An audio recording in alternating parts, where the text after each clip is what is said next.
So this video is a conversation about the analysis of the lab entitled Strengths of Attraction. So if you were not here or if you need to go back and review some ideas, this is the video that you want to take a look at. So what you have in front of you, or what you see on the screen, is a table that we're going to use to summarize everything. We used 2 solids and we used 8 liquids, so you can see that there's melting point and boiling point data. This is just approximate data that students obtained, and I just kind of took and put on a data table. They also tested the solubility or immiscibility in water. So again, obviously you've got solids are either soluble or insoluble, liquids are either miscible or immiscible. So there's the data. If you want to take a moment and copy that down, go ahead, pause the video, copy that stuff down. This table, by the way, you can find a copy of this table online, so if you need a table and you don't have one, again, pause the video, find the download, and print one out for yourself. Okay, so we are going to use this data to kind of keep filling everything in. So polarity is going to be based upon whether or not it mixes with water.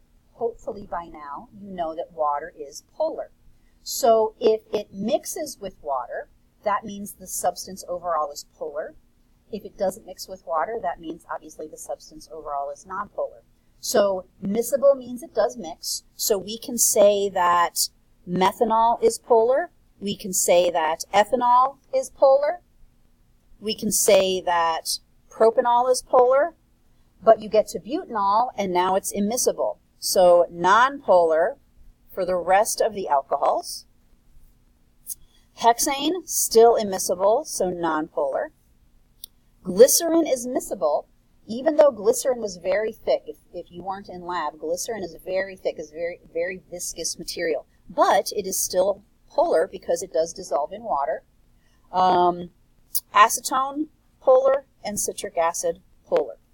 So again, polarity is just telling you that, yes, it dissolved in water, or no, it didn't dissolve in water. It's not telling you necessarily the strength of the IMFAs. It's not telling you how many IMFAs there are. It's just saying that in terms of character, overall the molecule itself has more polar character than nonpolar character. Types of interactions, we've talked about this before as well. So you're going to have multiple kinds of interactions. All of the alcohols, because you have that OH, all of the alcohols are going to have not just London forces because of the carbons, but also a hydrogen bonding potential. So I'm just going to put L and H for all of these.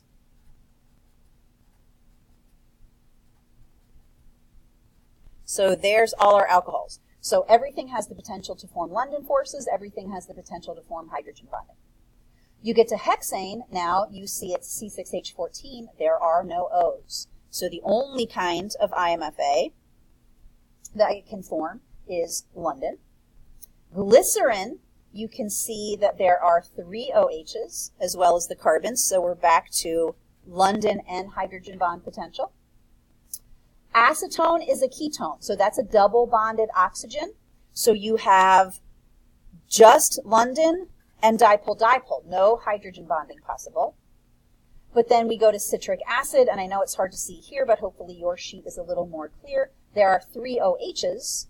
There are also some carbon double-bonded oxygens, as well as the carbons and hydrogens. So you actually have the capability of all 3 in citric acid. So now, how do we rank these? Well, we're going to take a look at the melting point as a way to rank them. Because polarity doesn't help us rank strength, melting point helps us rank strength. So, number 1, you may think glycerin because it's got the highest temperature, but remember, all solids are stronger than any liquids. So we actually have to look at the 2 solids first. So cetyl alcohol and citric acid were our 2 solids. Citric acid is stronger, so that's going to be our number 1, and then cetyl alcohol will be our number 2. Now we can take a look at the rest of the liquids. Yes, now glycerin. Glycerin is definitely the strongest liquid. So we're going to put a 3 for glycerin. And if we follow the temperatures, you can see that octanol is going to be 4, butanol is going to be 5, propanol is going to be 6. We are at now 100 degrees. The next one down is ethanol at 75, so there's 7. Hexane is 70, so that's going to be 8. Methanol, 60, that's going to be 9. And last but not least is acetone, had the lowest boiling point, so that's going to be number 10 ranking. So now what we're going to do is we're going to take this information and we are going to use it to look at the various questions in the analysis of the lab. So analysis question number 1, what's the difference between those 3? We're going to skip that. Let's focus on some other things more importantly. Number 2, can molecules be polar and nonpolar? Well, I guess technically they're one or the other based upon this data, but do they have the capability of being both? Absolutely. You have zones. In bigger organic molecules, you can have zones of polarity and you can have zones of non-polarity. So if we take a look at something like propanol, 3 C's with their H's means this is a hydrocarbon area. You're going to have a non-polar tendency here. But the OH, you know, tends to be polar. And if you look at the data, overall, it winds up being polar. That OH kind of wins out. So our question to number 2 then becomes, yes, it can be both polar and nonpolar if you look at the formulas. However, in terms of will it dissolve or won't it, you only have one answer.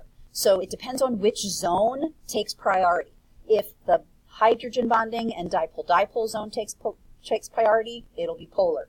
If the hydrocarbon part with all the London forces potential takes priority, then it's going to be nonpolar. So explain using your data, really you do have to. You've got to look at it and decide which zone takes precedence. Moving on to problem number 3, they want us to compare the structures of methanol, ethanol, propanol, butanol, octanol, and cetyl alcohol. So they want us to look at all of the alcohols. So if we take a look, here's all the alcohols at the top of our column. What's the only difference? Well, if you notice, they all have an OH, but as you go down, you get more carbons. You go from 1 to 2 to 3 to 4 to 8 to 16 carbons. So that's what we're looking at. So really, the only thing that's different is the fact that the carbon chain is longer. So what impact does that have on our properties? Well, if you take a look at the boiling points, as the hydrocarbon chain gets bigger, the melting point or the boiling point goes up. Okay? This is biggest. It hasn't even melted at room temperature yet. It's still solid at room temperature. All the other liquids that have melted have boiling points that we were very easily able to measure. So strongest to weakest as we go up the list, because longest carbon chain versus shortest carbon chain. So one of the ideas there for number 4 is that the longer the hydrocarbon chain, even though they create London forces, even though the hydrocarbon part creates London forces, as the chain gets longer, you have more IMFAs. So that's going to increase the temperature at which that material is going to melt and boil. The other thing that we want to look at with this comparison is the polarity. So notice that 1 carbon, 2 carbon, 3 carbon chains can still be polar. That OH on the end allows the hydrocarbon to still interact with water. It's small enough that it can still easily interact with water. But once you get to 4 carbons and above, now that OH can't outweigh the effect of all the London forces that are created. So you wind up with something that's nonpolar. So this is probably an important idea to remember. The transition between polarity and nonpolarity with alcohols happens at 3 to 4 carbons. 3 carbons polar, 4 carbons nonpolar. That's a good idea to keep in mind. But again, we see that because the only difference between the first 6 molecules is the fact that you have a longer carbon chain.